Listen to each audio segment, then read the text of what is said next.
2 जुलाई को अजित पवार शिंदे फडणवीस सरकार में शामिल हुए। विधानसभा में विपक्ष के नेता पार्टी बदलकर सीधे डिप्टी सीएम बन गए। अपने साथ 8 और विधायक भी ले गए और फिर शुरू हुई वही लड़ाई जो महाराष्ट्र ने साल भर पहले भी देखी थी। तब लड़ाई असली शिवसेना की थी और अब असली एनसीपी की है, क्योंकि उप मुख्यमंत्री बनने के बाद अजित पवार ने पार्टी पर दावा ठोका है। साथ गए प्रफुल्ल पटेल ने सुनील तटकरे को पार्टी का प्रदेश अध्यक्ष बना दिया। अनिल भाईदास पाटिल को विधानसभा में चीफ विप बना दिया। उधर लगभग उसी समय शरद पवार ने बगावत करने वाले नेताओं को पार्टी से निकाला। सबसे पहले प्रफुल्ल पटेल को विधानसभा में विपक्ष का नेता और पार्टी के चीफ विप की जिम्मेदारी दी गई। जितेंद्र आव्हाड को सूबे में पार्टी के अध्यक्ष जयंत पाटिल थे, वो अपने पद पर बने हुए हैं। वैसे इनको हटाने की घोषणा प्रफुल्ल पटेल कर चुके थे। कंफ्यूजन है ढेर सारा। एक पार्टी, 2 राष्ट्रीय अध्यक्ष, 2 प्रदेश अध्यक्ष, 2 चीफ विप, लेकिन असली कौन है? पार्टी का असली प्रदेश अध्यक्ष कौन है? कौन असली राष्ट्रीय अध्यक्ष है?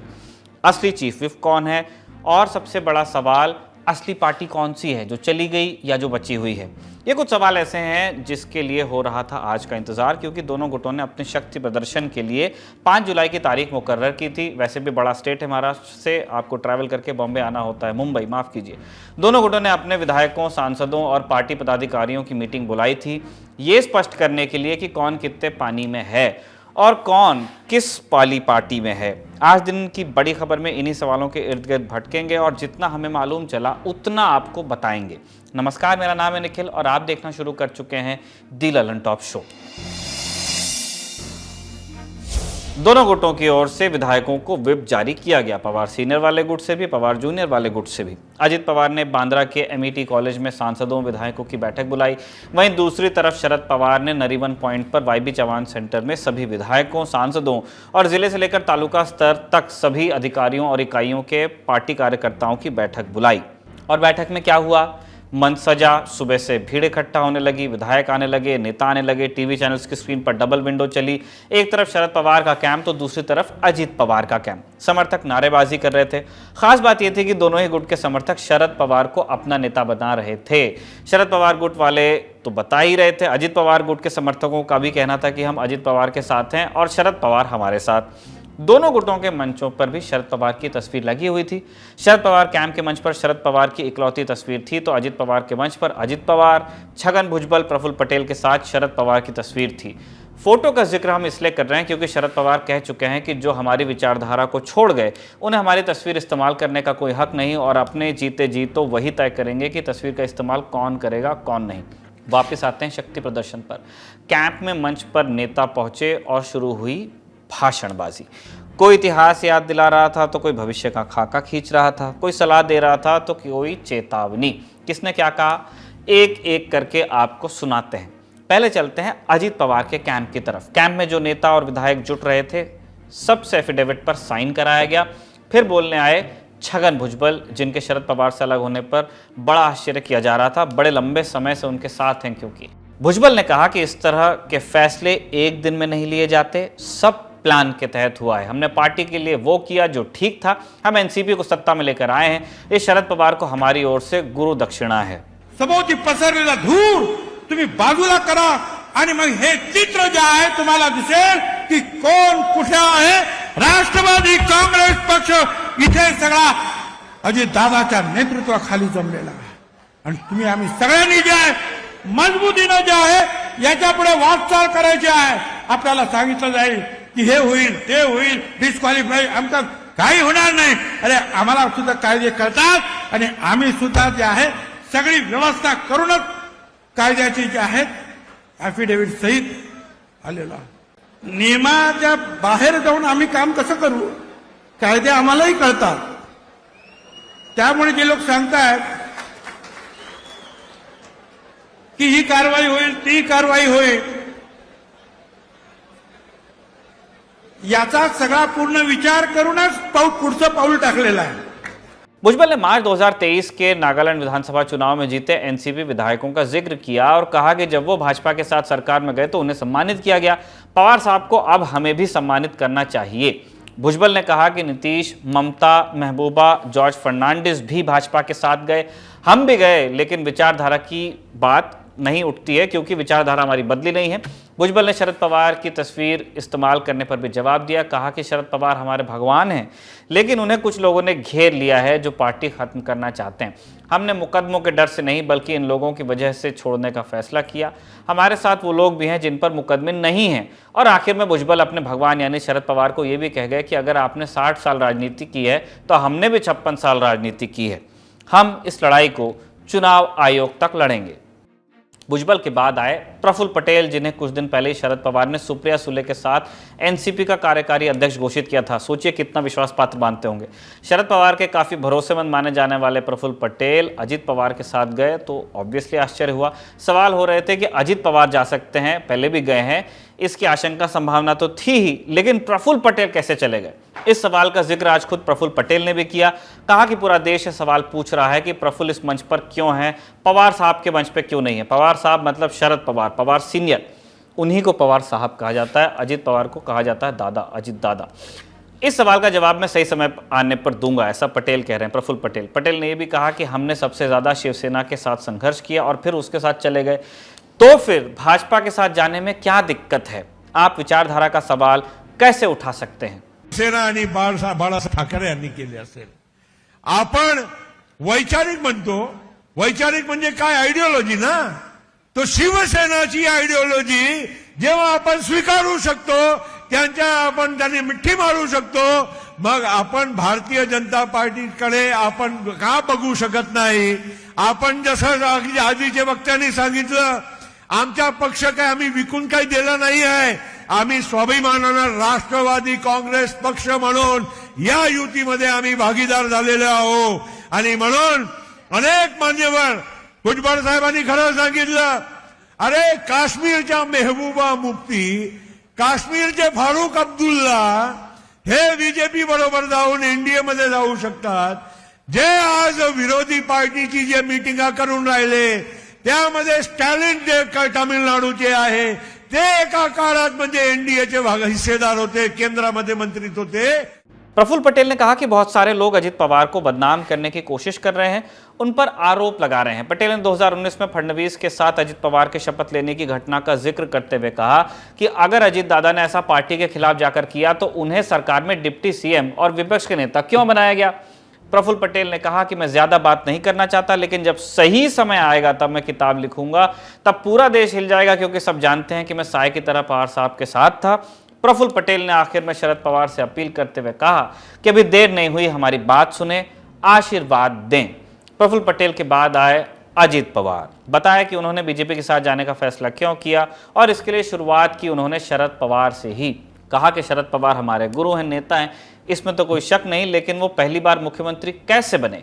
इसी तरह की स्थिति थी, वसंतदादा पाटील की सरकार गिरी और वो मुख्यमंत्री बने। ही वेळ आपल्यावर राष्ट्रवादीवर का आली? आपण सगळ्यांनी इतके दिवस, मला आठवतंय, एकंदरीतच मी राजकीय जीवनामध्ये काम करत असताना साहेबांच्याच छत्रछायेखाली आणि मार्गदर्शनाखाली मी तयार झालेलो आहे, मी घडलेलो आहे।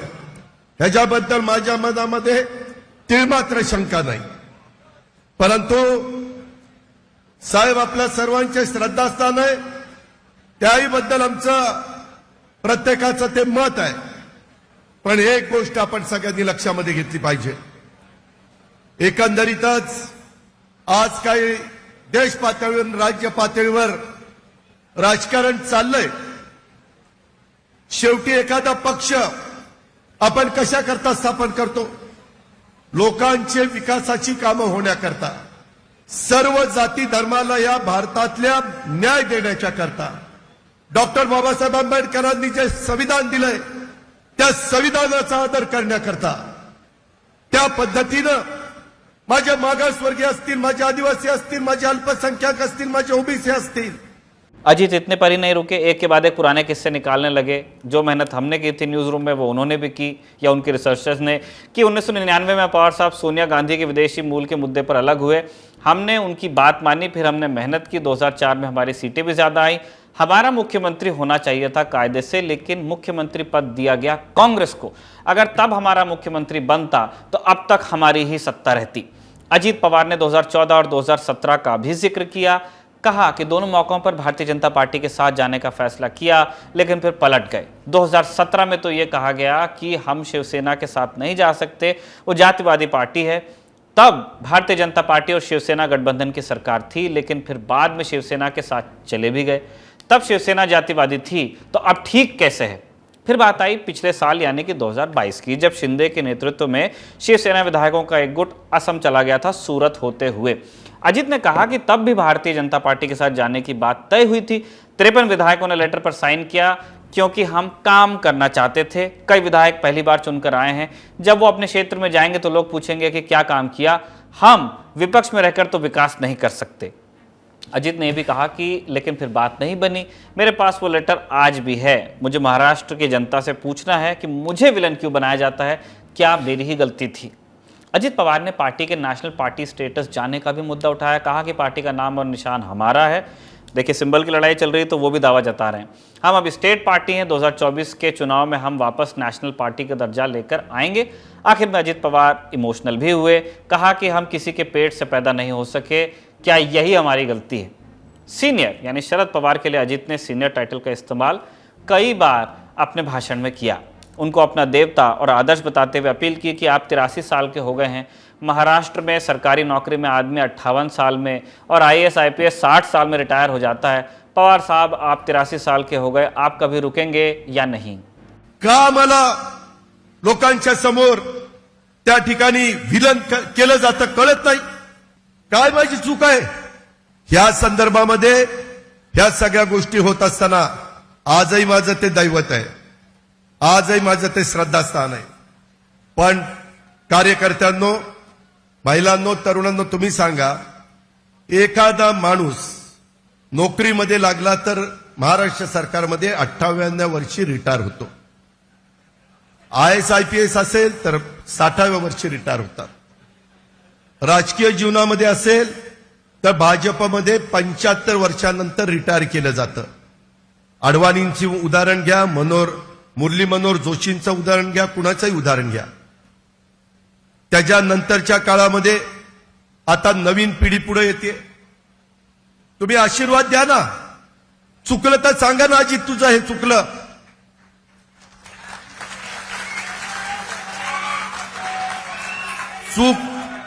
चूक मान्य करून दुरुस्त करून पुढे जाऊ. अजीत पवार की स्पीच के बाद एक बस आई और उनके गुट के सारे विधायक बस में बैठकर चले। कहाँ? होटल में। अजीत पवार कैंप के सारे विधायक मीटिंग के बाद ताज लैंड्स एंड होटल में चले गए। बड़ा शानदार होटल है। भतीजे पवार और उनके खेमे को आपने सुना। समय हो गया है, कब तक रहेंगे जैसी बातें भी आपने सुन ली। अब आ जाते हैं चाचा शरद पवार के खेमे की तरफ। अजीत पवार की बैठक खत्म होने के बाद शरद पवार ने अपने कार्यकर्ताओं को संबोधित किया, क्योंकि टीवी पे स्लॉट भी एक ही होता है तो एक एक करके ही करना पड़ेगा।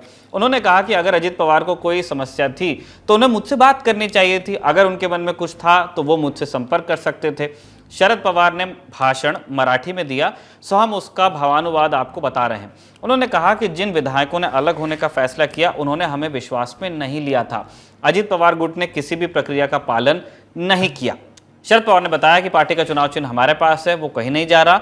जो लोग और पार्टी कार्यकर्ता हमें सत्ता में लाए थे वो हमारे साथ हैं। उन्होंने कहा उन्हें पता है कि अजीत पवार उनकी तस्वीर का इस्तेमाल कर रहे हैं।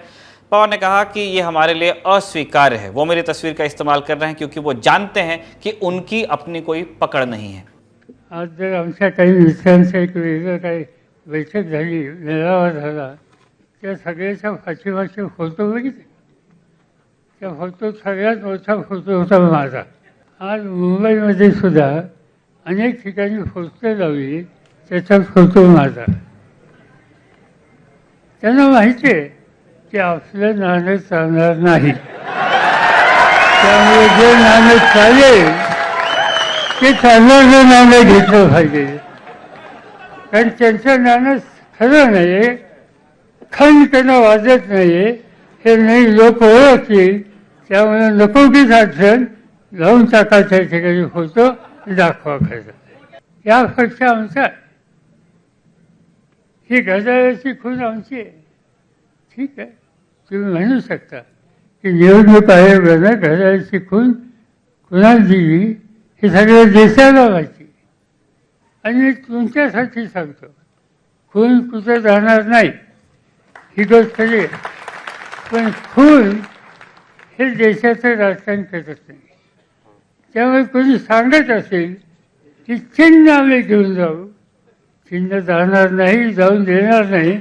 पार्टी की कार्यकारी अध्यक्षा और शरद पवार की बेटी सुप्रिया सुले ने अजित पवार की उम्र वाली टिप्पणी का जवाब दिया है. कहा कि अमिताभ बच्चन 82 के हैं, अभी तक काम कर रहे हैं. रतन टाटा की भी मिसाल दी और कहा कि हमें अपमानित करें लेकिन हमारे पिता शरद पवार को नहीं. ये लड़ाई भाजपा सरकार के खिलाफ है. बीजेपी देश की सबसे भ्रष्ट पार्टी है, ऐसा सुप्रिया सुले का कहना है. इससे पहले सुप्रिया और अजित दोनों ने डायरेक्टली एक दूसरे के लिए कुछ नहीं कहा था. स्प्लिट पर सुले ने यह तक कहा था कि जो हो रहा है दुर्भाग्यपूर्ण है, लेकिन हमारा रिश्ता वैसा ही रहेगा क्योंकि वो तो यानी कि अजित पवार मेरे बड़े भाई हैं. अजित ने भी अभी तक सुप्रिया सुले पर कोई सीधी व्यक्तिगत टिप्पणी करने से परहेज किया है, मगर आज सुप्रिया सुले ने अजित को निशाने पर लिया. कहा कि अजित पवार ने कहा था न खाता हूं न खाने दूंगा, लेकिन समय आया तो पूरी पार्टी ही खा गए. माझ्या वाचनात आणि ऐकण्यात आता आलं की काही लोकांचं म्हणणं आहे की काही लोकांचं वय झालंय, त्याच्यामुळे त्यांनी फक्त आशीर्वाद द्यावे. का बरं आशीर्वाद द्यावे? रतन टाटा साहेबांपेक्षा 3 वर्षांनी मोठे आहेत. आजही टाटा ग्रुप पोट तिरकीनी लढतात आणि सगळ्यात मोठा कुठला ग्रुप आहे आज देशात? टाटा ग्रुप आहे.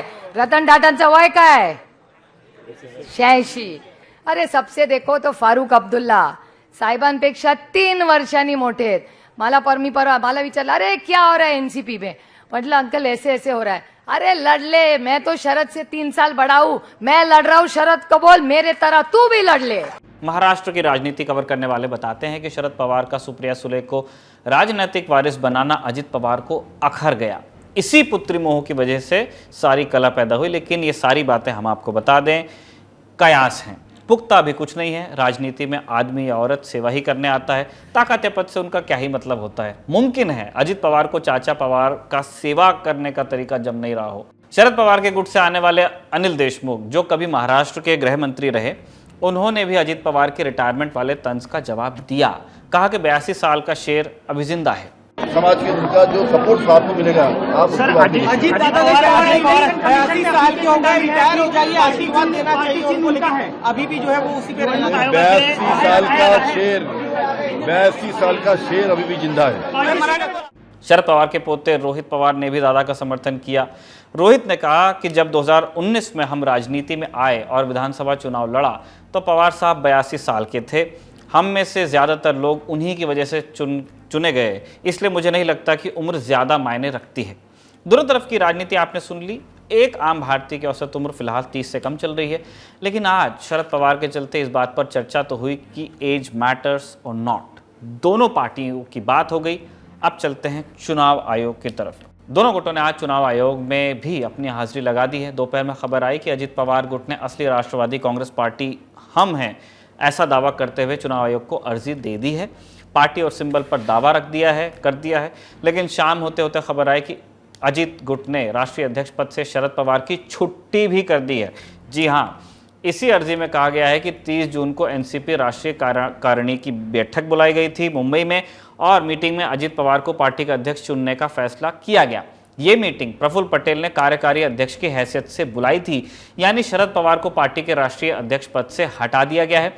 30 जून को ही ये हो गया था. ये तारीख इस पे हम इसलिए स्ट्रेस कर रहे हैं क्योंकि 2 जुलाई को अजित पवार गुट ने शपथ ली और उस दिन उन्होंने पार्टी अध्यक्ष के सवाल पर उल्टा ही जवाब दे दिया था. कहा था कि आप शायद भूल रहे हैं जो ये लोग सवाल पूछ रहे हैं कि शरद पवार आज भी हमारे राष्ट्रीय अध्यक्ष हैं, जबकि खेल 30 जून को ही हो गया था. 3 जुलाई को तो शरद पवार ने प्रफुल्ल पटेल को पार्टी से निकाला था और फिर प्रफुल्ल पटेल ने जयंत पाटिल को महाराष्ट्र के सूबे के अध्यक्ष से पद से हटाया था. तब कहा जा रहा था कि प्रफुल्ल पटेल को ही पहले निकाला जा चुका है, अब उनके पास ये अधिकार नहीं. लेकिन आज अगर अजित गुट के दावों के हिसाब से देखा जाए तो 3 जुलाई को शरद पवार के पास ये अधिकार नहीं था कि वो प्रफुल्ल पटेल को निकालें. मतलब निकालने में बड़ा कन्फ्यूजन चल रहा है. इंडिया टुडे ने चुनाव आयोग से जुड़े सोर्सेस के हवाले से दावा किया है कि दोनों गुटों की अर्जी चुनाव आयोग को मिल गई है. कानूनी मामलों को ध्यान में रखते हुए आगे कोई फैसला किया जाएगा. जल्द ही दोनों गुटों से डॉक्यूमेंट्स सबमिट करने के लिए कहा जाएगा. खबर के मुताबिक अजित गुट ने 40 विधायक, सांसद और एमएलसी के हस्ताक्षर वाला एफिडेविट चुनाव आयोग को दिया है. 40 नेता कहना चाहिए इसे. और कहा है कि 30 जून को पार्टी का अध्यक्ष अजित पवार को चुन लिया गया था। यह अर्जी चुनाव आयोग को मिली है आज यानी 5 जुलाई को। इसके अलावा चुनाव आयोग 3 जुलाई के दिन एक लेटर जयंत पाटिल का भी उसे मिला, जिसमें महाराष्ट्र विधानसभा के 9 सदस्यों को डिस्क्वालीफाई करने के लिए कहा गया। और नंबर्स क्या कहते हैं? एनसीपी के पास कुल विधायक है 53, इनमें से 40 से अधिक के समर्थन का दावा अजित पवार कर रहे हैं, लेकिन आज बैठक में आए 31, साथ में 4 एमएलसी थे। 9 विधायकों की स्थिति अभी क्लियर नहीं है। इंडिया टुडे के हिसाब से ये आंकड़े थे। इंडियन एक्सप्रेस का दावा है कि 29 विधायक और 4 एमएलसी अजित कैंप में आए, जबकि 13 विधायक शरद पवार के कैंप में। 11 विधायकों की स्थिति क्लियर नहीं है। अजित पवार को दल बदल कानून से बचने के लिए कम से कम 36 विधायकों के समर्थन की जरूरत है ही है। अजित का दावा है कि उनके संपर्क में 40 से अधिक विधायक हैं, कुछ अस्पताल में हैं और कुछ बाहर हैं, लेकिन वो उनके साथ ही हैं। कुल मिलाकर मामला बहुत ज़्यादा कॉम्प्लिकेटेड है और शरद पवार गुट ने चुनाव आयोग के पास कैविट पिटीशन भी फाइल की है। शरद पवार गुट की ओर से कहा गया है कि चुनाव आयोग कोई भी फैसला करने से पहले उनकी बात भी सुने। साथ ही शरद पवार गुट ने शिंदे सरकार में शपथ लेने वाले 9 मंत्रियों की जानकारी चुनाव आयोग को दी है। एनसीपी ने चुनाव आयोग को बताया कि उन नेताओं को पार्टी से बर्खास्त कर दिया गया है क्योंकि पार्टी लाइन से हटकर उन्होंने फैसला ले लिया। इधर एकनाथ शिंदे गुट के नेता संजय शिरसाट कहते हैं कि सभी नेता राष्ट्रवादी कांग्रेस पार्टी के हमारे साथ आने से खुश नहीं है, क्योंकि हमारे कुछ नेताओं को लगता है कि उन्हें उनका वांछित जो हक है वो मिलेगा नहीं। हम मुख्यमंत्री और उप मुख्यमंत्री को अपनी आशंकाएं बता चुके हैं। हम हमेशा एनसीपी के खिलाफ थे और आज भी हम शरद पवार के खिलाफ हैं। शरद पवार ने उद्धव ठाकरे को सीएम के रूप में इस्तेमाल किया। जब उद्धव सीएम थे तब पवार ही सरकार चलाते थे। अब एकनाथ शिंदे ही आगे का फैसला करेंगे। खैर, अब इस पूरे मसले और आज के घटनाक्रम से क्या सवाल निकले हैं उन पर हम आते हैं। पहला सवाल यह है कि दोनों गुट शक्ति प्रदर्शन कर रहे हैं। 10-12 विधायकों की स्थिति साफ नहीं है। ये स्विंग विधायक किधर जा सकते हैं? ये सवाल हमने पूछा इंडिया टुडे के कंसल्टिंग एडिटर राजदीप सरदेसाई से। देखिए, मुझे लगता है जो आज शक्ति प्रदर्शन हो रहा है, हालांकि ज्यादातर एमएलए अजीत पवार के साथ है, ये बात साफ है, लेकिन मैं कहूंगा कि ये एमएलए कहीं भी जा सकते हैं। तो आपने 12 एमएलए की बात की, मैं तो कहूंगा ऐसे 15-20 एमएलए हैं जिनके पैर एक तरह से दोनों कैंप में हैं। आज वो अजीत पवार के साथ है, लेकिन कल अगर स्थिति बदले तो वो शरद पवार के साथ आएंगे। देखिए, ये जो एमएलए है ना, इनकी साठगांठ दोनों गुटों के साथ है। ऐसे मैं समझता हूँ करीब 20 एमएलए। मैं समझता हूँ कि अजीत पवार के खास मैं मानूंगा 18 से 20 है। शरद पवार के आज की तारीख में 15 लगभग है, और ऐसे 18 से 20 है जो कहीं भी जा सकते हैं। तो एक तरह से ये जो 1/3 है, ये बस देख रहे हैं कि हवा आज भी अगर वो अजीत पवार के साथ बैठे हुए, कल मैं आश्चर्य नहीं होगा कि वो शरद पवार के साथ बैठेंगे। ये देख रहे हैं कि हवा किस तरफ है। 8-9 ऐसे हैं जो आज कहीं नहीं गए हैं, लेकिन ऐसे और 8-9 है जो जा सकते हैं, जहां उनको लगे उनको फायदा होगा। देखिए, सब चाहते हैं मंत्री पद, सब चाहते हैं कि विधायक अगले साल उनको गारंटी मिले। ये आसान नहीं है। तो कुल मिलाकर सिचुएशन डाइसी है। अभी की स्थिति के हिसाब से ज्यादा विधायक अजित गुट में जाते दिख रहे हैं, लेकिन कार्यकर्ताओं में जोश शरद पवार को लेकर भी है। पुणे और नागपुर के एनसीपी यूनिट ने प्रस्ताव पास कर दिया कि वो शरद पवार के साथ हैं। क्या 80 पार शरद पवार पार्टी को एक बार फिर से खड़ा कर पाएंगे? अगर करते हैं तो रोहित पवार की इसमें क्या भूमिका होगी? क्या स्प्लिट की वजह से सेंटिमेंट शरद पवार की तरफ जाएगा?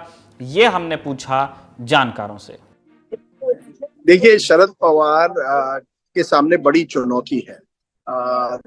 83 साल की उम्र में पार्टी खड़ा करना, जब कई विधायक आज अजीत पवार के साथ है।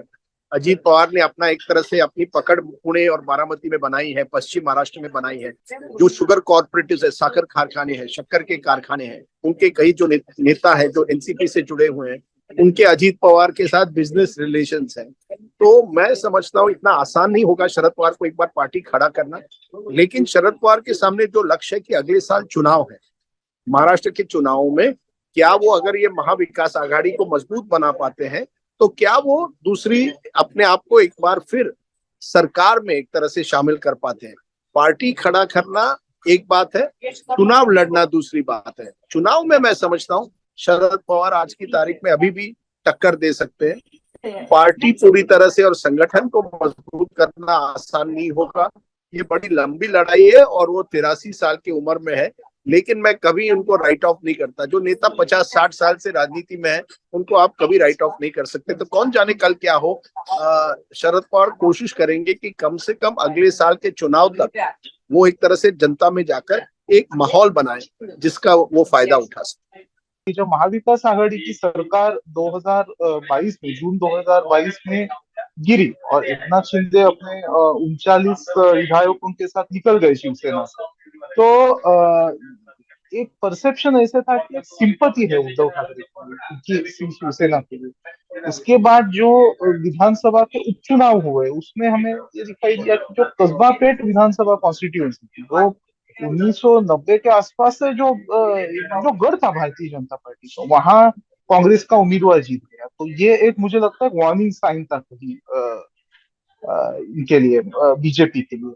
तो उस वक्त देवेंद्र फडणवीस जो है उप मुख्यमंत्री, उन्होंने एक ऐसे बयान दिया था कि इस हार से जो सबक लेना चाहिए, जो सीख लेनी चाहिए, वो हम ले चुके थे। तो उसी वक्त कांग्रेस के एक नेता ने मुझे याद है, मुझे बताया था कि इसका मतलब है कि वो कुछ ना कुछ करके स्प्लिट करवाएंगे एनडीए में, और वो ही मुझे लगता है हो चुका है। दूसरी बात यह है कि इसे लग रहा है कि एकनाथ शिंदे की गुट को तो उन्होंने निकाल दिया, मतलब स्प्लिट कर दिया शिवसेना से, लेकिन उसमें दिक्कत यह कि केडर जो है, जो शिवसैनिक जो है, वो ज्यादातर उनके साथ गए नहीं है। मतलब ठाणे और पालघर जिलों का अगर हम अपवाद करें तो नहीं गए हैं उनके साथ।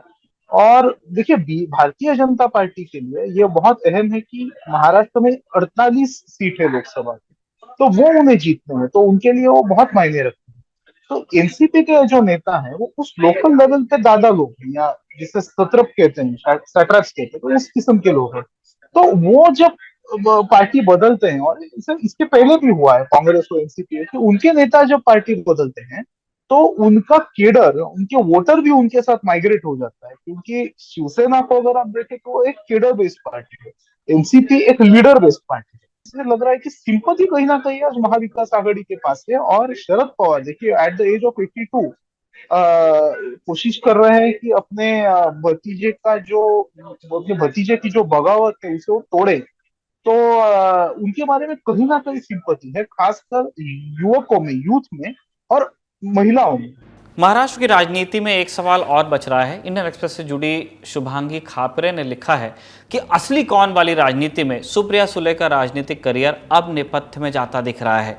इस कथ्य पर जानकार क्या कहते हैं, अब ये सुनते हैं। कहा जाता है कि ये सारे नेता जो हैं वो शरद पवार साहब के पास गए और उन्होंने कहा कि हमें ये इनका साथ छोड़कर, महाविकास आघाड़ी का साथ छोड़कर भारतीय जनता पार्टी के पास जाना है।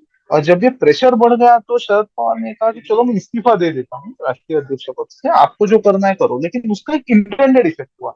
वो इफेक्ट ऐसे था कि उन्होंने, जो पार्टी के कार्यकर्ता थे, नेता थे, अभी वो भी नेता जो आज अजीत पवार के साथ अभी दिखाई दे रहे हैं, जैसे प्रफुल्ल पटेल है, धनंजय मुंडे, तो उन्होंने भी शरद पवार से कहा कि आप अपना इस्तीफा वापस ले लें। उसके बाद एक जो दो गुट हैं, एक शरद पवार का गुट, दूसरा अजीत पवार का गुट, उनके बीच में बैलेंस रखने के लिए दो अध्यक्ष ने ये कार्यकारी अध्यक्ष अपॉइंट किए। एक सुप्रिया सुले, दूसरे प्रफुल्ल पटेल, जो इस बारे में, जो प्रो बीजेपी के साथ एनसीपी को जाना चाहिए ऐसे मानते थे, तो प्रफुल्ल पटेल। लेकिन जब सुप्रिया सुले के पास महाराष्ट्र का चार्ज आया तो ये बिल्कुल जाहिर था कि अजीत पवार को उनके साथ नहीं तो उनसे थोड़ा नीचे के पोजीशन में काम करना होगा। तो वो उन्हें पसंद नहीं था, और वो एक जो सक्सेशन है शरद पवार टू सुप्रिया सुले फॉर्मलाइज हो गया। और ऐसे कहा जाता है कि उसी वक्त प्रेशर भी काफी बढ़ गया था एनसीपी नेताओं के ऊपर, उस वजह से ये सब हुआ।